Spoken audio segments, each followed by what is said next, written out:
विधानमंडळाचे हिवाळी अधिवेशन 8 नोव्हेंबर पासून सुरू झाले असून या अधिवेशनात वर्धा जिल्ह्याचे आमदार समीर कुणावार यांनी तालिका अध्यक्षपदी निवड करण्यात आली आहे। विशेष म्हणजे सलग चौथ्यांदा ही जबाबदारी त्यांच्याकडे सोपवण्यात आली असून ही नियुक्ती ऐतिहासिक मानली जात आहे।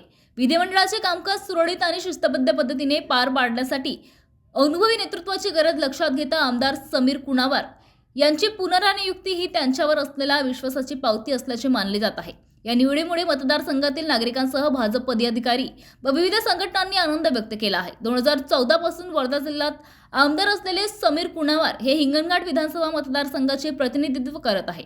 महाराष्ट्र टीव्ही 24 करिता सतीश काळे, वर्धा। ए अपनार होना कामात लगाओ, आज ये कॉल करो 1-800-313-1212 लो।